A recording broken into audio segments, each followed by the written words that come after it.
Sharing my screen. Those who jumped on at the beginning. Oh, it starts a little rocky, but all right, y'all. We're here once again. We're a little later. Hold up, your volume is kind of low. Oh, okay. Sorry about that, everybody. Let me see. Am I connected to? Let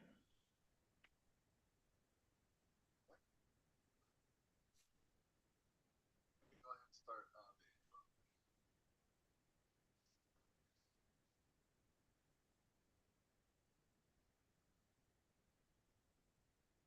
No, I'm saying go ahead and talk while I fix it. Can you hear me? Kinda. Is it going through your mic? Sorry, everybody.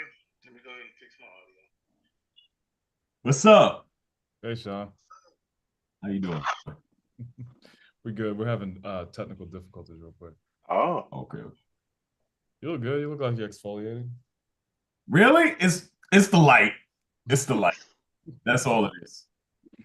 I'm drinking water. You know what it is? I've been drinking beet juice. Oh, Well, it's a beet supplement powder that I mix with orange juice. I'm eating. okay. There it What's is. that, beet? Is that beets? That is beats. Good taste. Good taste. Getting put onto something. I'm down. Okay, let me go ahead and share my screen. Hey, can you hear me better now? Hmm. Okay. Good, good, good. All And right. part eating dinner. Sorry, y'all. No worries, no worries. Thanks everybody for being here at the episode one show writing sprint. Thanks, Sean Boyce Johnson, for being here as well. Appreciate you, man. No problem. Starting a little late, but we're gonna go ahead and get started. I know we had a little technical difficulties at the front, but if you're watching this, hopefully you're catching us at this part where we're gonna have smooth sailing from now on. Remember, follow the podcast, episode one show, especially if you are interested in screenwriting, you're interested in television, all those good things. Try to find your favorite TV show as you scroll down and then click that one. Hopefully, that'll be the one that can get you hooked and have you listen to every single episode. All right, so this episode one writing sprint is designed to kind of build community and also give us a place and time where we can carve out 2 hours and get a lot of things done, whether that's your outline, your research, the screenplay that you've been wanting to get done, or you want to set up some things to get some work done before the week starts. It's up to you. But we use the Pomodoro method. That's 25-minute sprints, 5-minute break, and then we do that 4 times over the course of the next 2 hours. So, with that said, unless you guys have anything else to add to the introduction, I'm going to go ahead and get started. Let me know what you're feeling. How you guys feeling? Good. Good. I feel Okay. good. Yeah. I'm a Okay. half. I'm a half a beer in. I'm not going to show the beer because we're not. We're doing no free advertisements.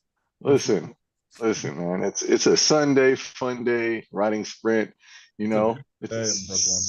a safe place to drink is at your desk as you write. Why not? You know, never hurt anybody. You can also sip on some beet juice. You know, if you like, it's up to you. All right, I'll go ahead and start the timer. I'm going to go ahead and mute myself, ask everybody to mute, and take your screen off, and we'll go ahead and get started. Cool. Cool.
Everybody, welcome back. Welcome back to the episode one show, Writing Sprint. That was our first sprint, first 25 minutes. How'd it go, guys? How'd it go? Went well, went well. This little guy, Yeah. shut up. Oh, But it went all right. nice. That'll get us more views on our YouTube. Just Cats, more cats. Well, good. Any insights to share? Anything you guys working on specifically, or things you saw? I'm working on episode one stuff. We're gonna record Ozarks coming up, and I'm doing my first watch of the pilot of Ozarks. Oh, nice, Nice. nice. Yeah. I'm just working on lines. I'm working on lines, and then I think in the second half I'm gonna work on this screenplay that I'm writing. Word. I'm having a crazy block with the What's script going that on? I'm- Let's talk about it. Yeah, yeah. No, I'm having a crazy block. So, I've gone through the beat sheet phase. This is old. This is like an old script from grad school. I've been trying to finish for a while. So, gone through the beat sheet phase, tried to do the outline phase, and I'm like, it's just not really working. And then I try to jump over the outline phase and start writing. So I have some good scenes in there, but it's just not working. I think the timing's not working, the intention's not working, the drama's not really there. And I'm trying to, I know people say, just get the vomit draft out, just write, stop thinking. I'm trying so hard, but I think I need to go back to the outline phase. Even if that vomit draft is boo-boo, you can always go back and go in the like something that I'm doing right now, and I'm on the struggle bus too a little bit, but it's you did your outline, right? And then like It's not great. from the outline, I just do like the scenes that I have in my mind, like interior this, exterior that, interior this, and I just list it in the document, and I Yeah, just fill each of them in of the images that I have in my head. And yeah. if it's stupid, it can be the dumbest. Just get it out. I know. I've got some, and the things, like I said, the beat sheet has some really fun, interesting scenes in it. And I think so. I did this one. There's one thing. Maybe if people are listening, or watching, they can take from it. But have you ever, Sean? Have you ever heard of the Godfather Notebook? No, but please share. Yeah. So like, Francis Ford Coppola, he published and then put out this thing called the Godfather Notebook, which was basically like his whole entire process of creating the film, right? And so what he did was, if you read the book, it's a thick book. It's like a coffee table book, but it's got some really good stuff in it. And it has pages from the novel that he like out. I mean, you can see the lines from his own pen strokes there. You can see like the margins where he wrote down things. And then what he also did was he literally broke down scene by scene of the movie from start to finish. He wrote exactly what happens in the scene. He wrote why it happens, and he wrote like the reasoning, like why and the reasoning are pretty much the same. But he writes down like, what happens, what's the tone, and then like why it happens. And he did that for every single scene in the movie. And so I took that and applied it to Holy Land, which we're gonna produce next year. And that was the fastest I've ever written a script. Is because I knew exactly why everything was happening. Right. It it put the image in my mind, but it also put like the intention, the drama, and all the dialogue in my brain before I even put it there. So like for Hot Springs, I'm like, that was the most effective way I've done things. I'm like, maybe that's what I need to do. So that's anyway, sharing that to say if anybody wants to go out there and get the Godfather Notebook, it's a good thing to have. But it's helped me in the past, and I think maybe it'll help me through this process. I'm looking at images of it right now, and It's it's fire, bro. crazy. It's crazy. It's a needed. It's like it should be required reading, I think. I'm buying it right now. Yeah, I think it got me into grad school too, because I bought it before I got into grad school, and I told the prof like in my interview, I told the professor, he was like, why are you interested in this? I was like, I got this Godfather notebook. He's like, I teach out of that book. Oh, Wow. it teaches out of that book. That's amazing. Yeah. It is $55. I Oh know. yes, it's been, you got to get it. I'm telling you. All right, all right.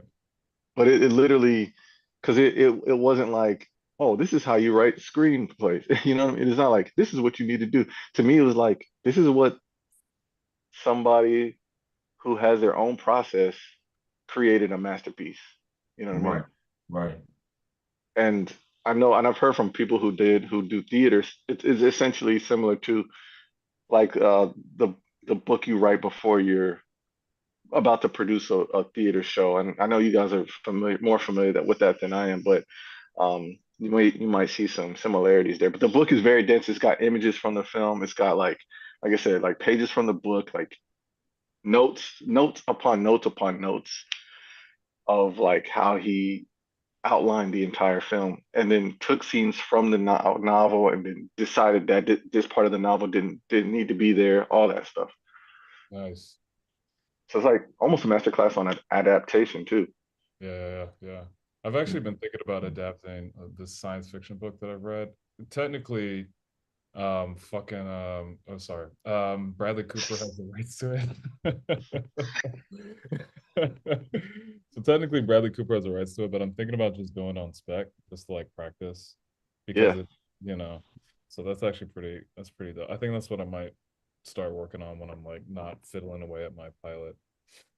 yeah, Right. it's yeah. So that I like I said, just to share with the people who are y'all and then whoever's watching or whoever ends up watching, but like I'm like that might be the key because like I said, when I Elijah before I sent you Holy Land, all the deck and like some of the pages, I literally just I wrote like 15 pages in a night off just from that. You know what I'm saying? Like I pretty much wrote it after I did that. I pretty much damn near wrote the whole thing, at least the first iteration of it, like in 2 nights. Mhm.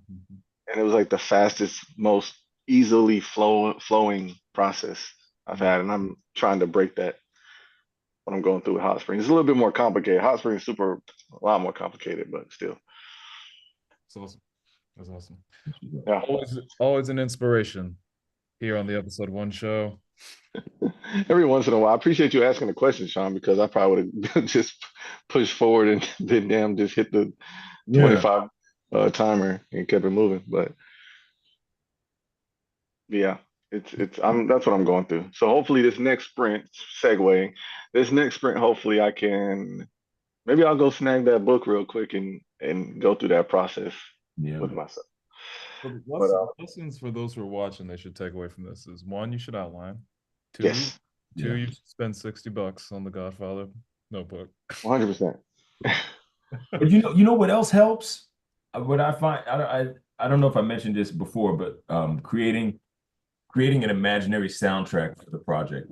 Ooh, So like I'll create like playlists that if it was a show or movie that would be produced, what would the source track be?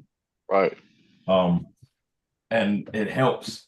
It really helps. It just fuels the imagination. Mm. Gets Helps the you tap- tone. You can sit in the Yeah, tone. yeah, and it helps you tap into something. And sometimes if we don't listen to every word of every song, but sometimes the idea in a song feels right, and then you start realizing that the song is a little too close. Mm. I don't know, for me, because if I get a little woo-woo with it, there's some songs I'm like, wow, this is actually perfect. More perfect than I thought it was initially. Yeah, Um, it helps.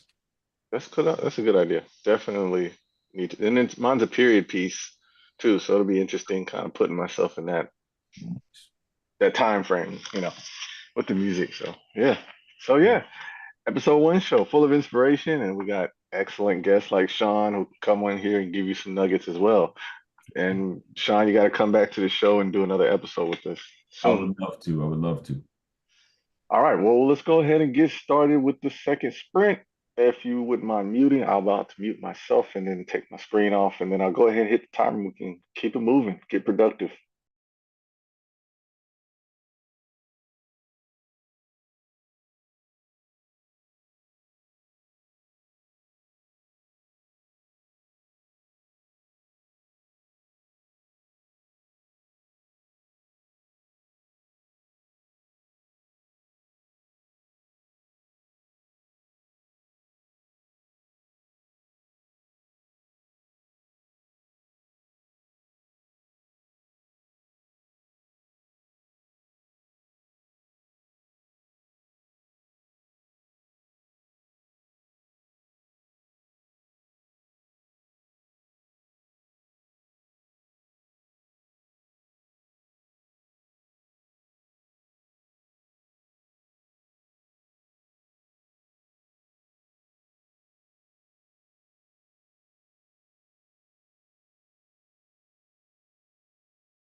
Hey everybody, go ahead and unmute Elijah and Sean if you're ready.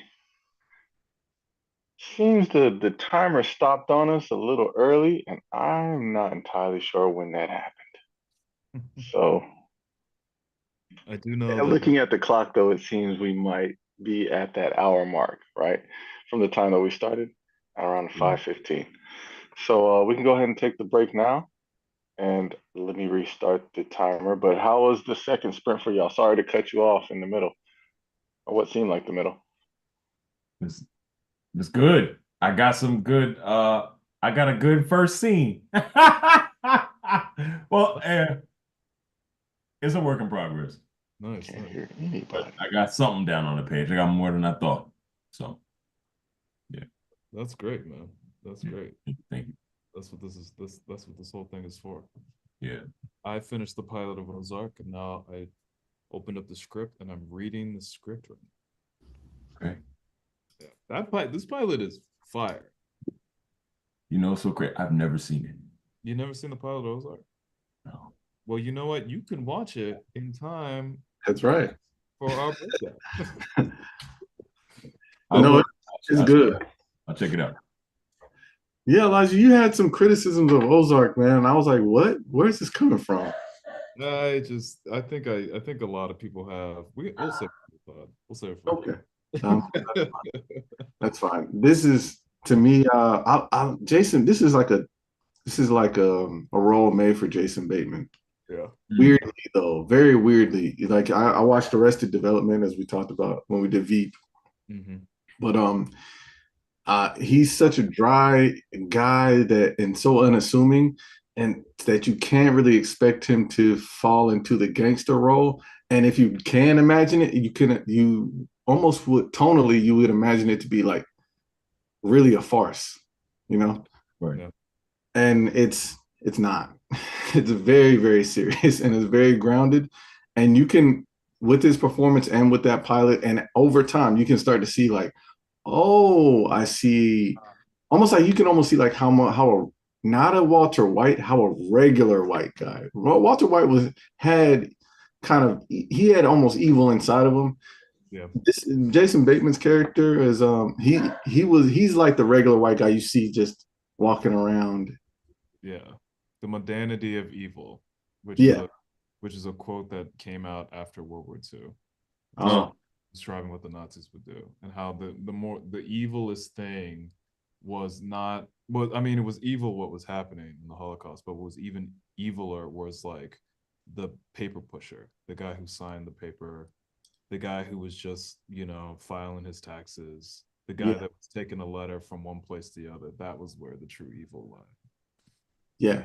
This he's an accountant, but it's not like an evil accountant. I don't want to. Did you watched it, right, Elijah? Did you watch it? No, not the pilot. Did you watch the entire series or through it? No, not yet. I watched season 1, so maybe this will give. Really didn't like it, did you? I have bad takes, is what I'm noticing. I think you do. I think you have bad takes. What do you mean bad takes? You didn't like it? I wasn't the biggest fan of Ozark at the time. Great. Yeah, but I'm rewatching it.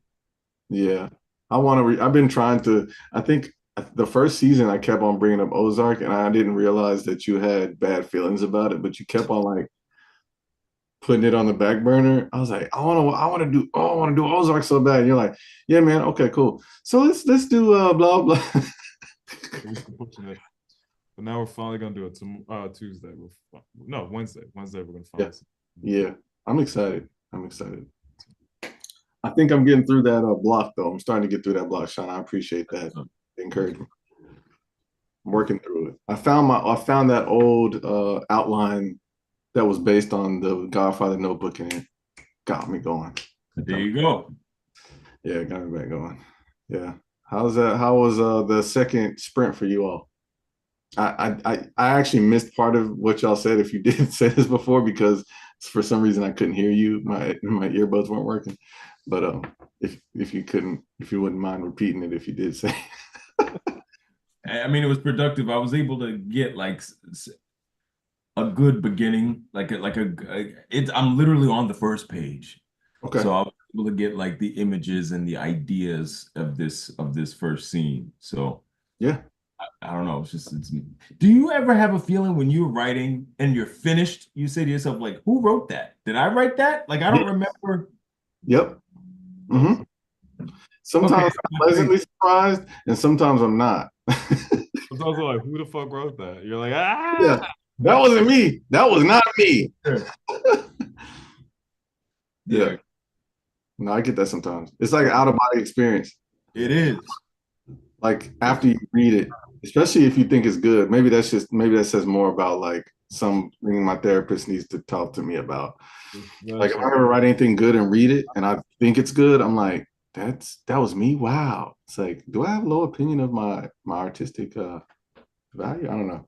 No, I have that all the time. You just impress yourself. That's a good thing. Yeah, see, again, therapy is what I need. Thank you. I'm glad this is like live and being watched by other people. The episode 1 show, free therapy. Free therapy. Free freaking therapy. Okay. Let me go ahead. I got a new title for a podcast. Oh, free therapy? No, 3 light-skinned brothers and a cat. Oh, my cat. A black cat. A black cat. Black cat. The darkest thing on the screen is the cat. Apparently, black cats apparently are the most affectionate breed of cats. Ooh, they are. Really? They are. Yeah. My cat Morpheus, he like sleeps on my neck. Yeah, they love the cuddle. Like a little pillow. He's a he's a love bug. He just wants to be up under you all the time. My neighborhood is riddled with black cats. I'm sure they're all related somehow. But if you walk around my neighborhood, you see like 5 of them. You need to scoop one up, give it a bath, and keep it. I'm not doing that, but my neighbor did. My next door neighbor, so I live in a duplex, and my neighbor, real cool lady next door, she was like, I fucking hate cats. Excuse my language, those that they're watching. She was like, I hate cats. Right. I was like, okay. Then maybe a week later, she's like, you know what? I brought that freaking cat in my house, and now it's mine. I'm like, all right. So she owns it now. She took one in. He sits on my back porch sometimes. We don't mess with him. He's nice. That's cool. Yeah. Yeah. My wife was she used to be superstitious. She would spit every time she saw one. She was South Carolina. It's all bull crap. My mom said this lie to me years ago. She was like, when you see a black cat, you have to put your left foot up to ward off the bad luck. And I started doing it. And then she was like, what are you doing? And I was like, you told me years ago to do it. She was like, I made that up. That's hilarious. Like, it's not. He was messing with you that whole time. I remembered it for years. That's hilarious. That's hilarious. So last story before we get going about black cats. So I'm reading this. My son, he's 19 months old. We read him a book every night. My wife, she does this thing. Before the season starts, she buys like 10 books themed of that season, right? So if it's Halloween, so anyway, we're reading a bunch of Halloween books for my son every night.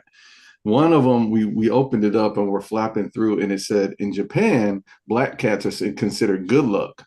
And so since we read that one page in our 18 months old book, my wife is like, yeah, well, you know what? I'll never spit again. Like they just changed her whole mind. Just that one little line in that children's book changed her whole mind. It's racism. It's racism. It's racist. It is racist. Yeah. Black cats, like black people, are incredibly affectionate. Community builders. Community builders, exactly. All right, we'll go ahead and get started. Let me go ahead and share my screen and get back going. All right, y'all. 25 minutes. Let me see where we are on time. I think we're pretty good. Okay. Go ahead and get started now.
All right.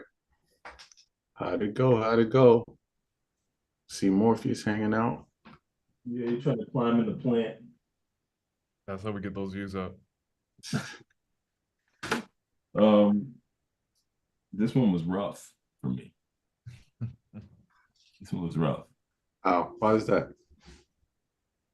I don't know. I was like, I got to a point where the character literally held out his hand, and I was like, what the fuck is he saying? I don't, where am I going with this? I don't know. But yeah, it's coming along, you know. Dialogue is hard sometimes. Dialogue is hard. Dialogue is hard. Every time I read back my dialogue, I'm like, it just sounds like a 38-year-old guy from Maryland trying on different. So it's like did you see Being John Malkovich? Yeah, it's like being. He's like, where all of the people were John Malkovich.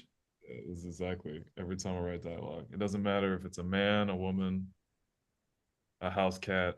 They all sound like they're from Maryland, and they're 38 years old. That's wild. You gotta go start eavesdropping, man. You gotta go start eavesdropping in the city. Yeah. Yeah, I gotta do that. I have to I have a lot of friends who do that. And not just like writers, but like actors and stuff. They purposely walk around the city without headphones on and just listen to the conversations. Yeah. That always inspires me because it just trips me out. I wish I had a pen and pad every time. Yeah. You hear mad poetry. It's insane. Especially like you hear these just the way people turns of phrases that people put on, especially as you're passing. It does start to feel a little like Grand Theft Auto though. Yeah. Yeah, you're like running through and you just hear snippets of conversation. But Mhm. yeah, I gotta do that. I tried to this one time. I think I was doing some kind of research. I told you, remember, I went to that place that had the free improv class. Elijah, I walked into this free improv class, and I was like, maybe I'll find some good voice actors in here, you know. So I sat down next to this white lady, older white lady, and I tried to have a conversation. I tried to strike up a conversation with her, and she just did not seem interested. I was like, "Oh, this looks like really cool," and she was like, "Yeah, my husband wanted." She had to be like 50 plus, and she was like, "Yeah," and I was like, "All right." And she's like, I was like, "Oh, so well, you know what brought you here?" She said, "My husband's one of the performers." And she just, and I was like, okay. And then like the funny part was as soon as the show started, I immediately knew exactly who her husband was because there were like 27-year-olds, 30-year-olds, and then this one like 55-year-old man, and he was absolutely horrible. I mean, he was terrible. He was just not great, and he wasn't funny. He wasn't really good at it. So it was like in my mind, I derived this whole story about their relationship, and like she wanted to support him. She's texting through the entire thing, and he's not good, but this is like his way of getting out of the house, and he just wanted his wife to be there to see him do the thing that he's passionate about, or that he wished he would have done younger, but he waited very long to do it, and it was heartbreaking. but it was like an interesting kind of character thing that I flagged in my mind, never forgot. Okay. That's a pilot right there. It is.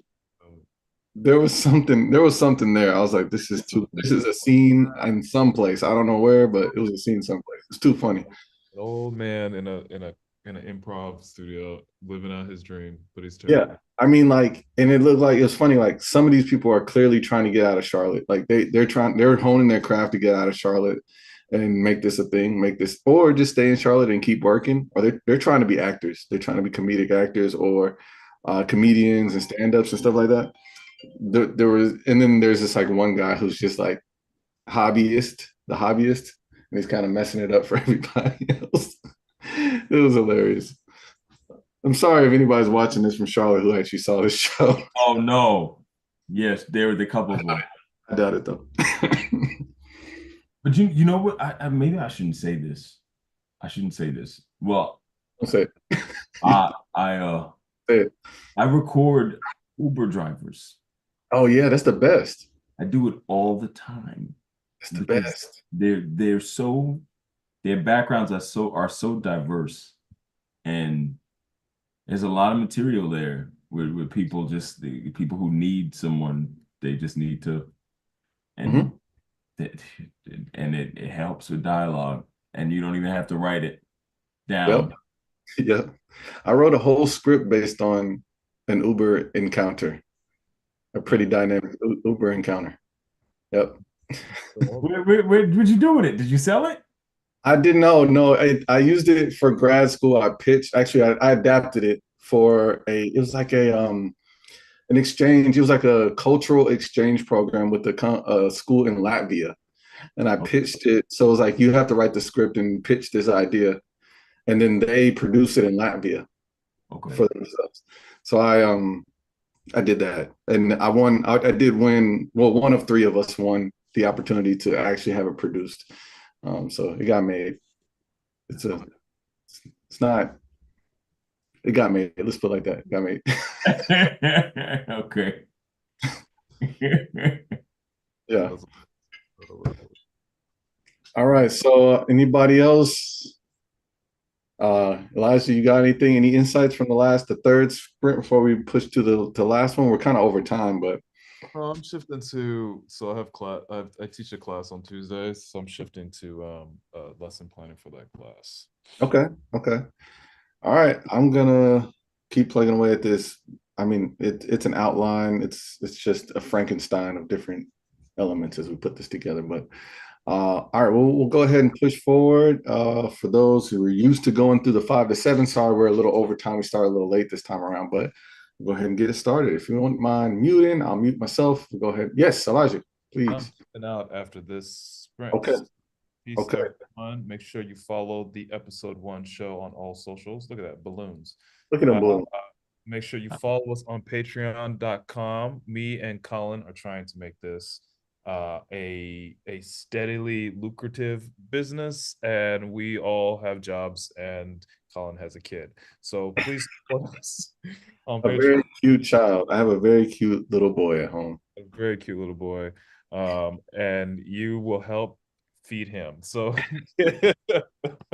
so sign up to the Patreon page so that way we can keep doing this. Because right now we're using it in a very small amount of free time that we have. And we would like to be able to, pay our rent. More time into it, make it self-sustaining and build out this thing into a bigger, wider community of people who want to be creative. Because we know you're out there. We just need to reach you. So, Especially all in right. Charlotte. Say again. Especially in Charlotte. Oh yeah, they're definitely in Charlotte, 100% in Charlotte. And like I said, no disrespect to that man. But his wife was kind of rude to me. And No. anyway, all right, we'll keep it moving. I'll go ahead and mute myself, cut my screen, and then go ahead hit the 25 mark, the 25 timer. Bye, Elijah. Just me and you, Sean. All right.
That was another tough one, man.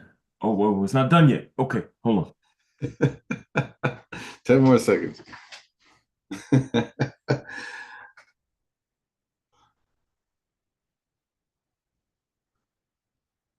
All right.